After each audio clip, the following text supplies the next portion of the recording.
Sebanyak 4 orang diamankan dalam ungkap kasus tindak pidana penipuan dengan modus transaksi palsu. 4 pelaku tersebut memainkan peran dari dalam rutan kelas 2 Kota Agung Tanggamus. Dalam jumpa pers Senin 9 September 2024 tersebut, Polres Prengseu menghadirkan pelaku AM, DS, BF, serta YF kepada awak media. Kapolres Prengseu AKBP Muhammad Yunus Saputra menerangkan pelaku menggunakan bukti transaksi palsu untuk memuluskan aksinya.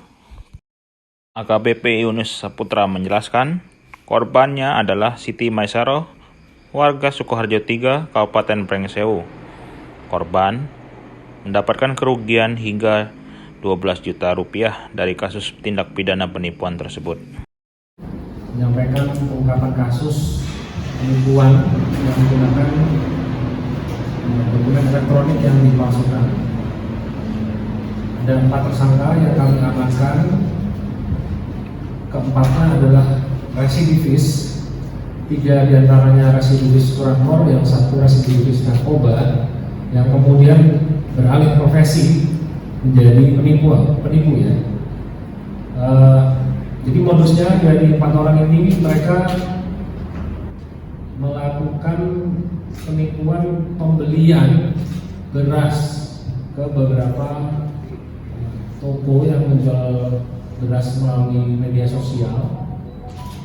Kemudian dia melakukan transaksi yang palsu dengan cara mengirimkan bukti transfer kepada pemilik toko, di mana bukti transfer itu telah dimodifikasi sehingga seperti seolah-olah asli.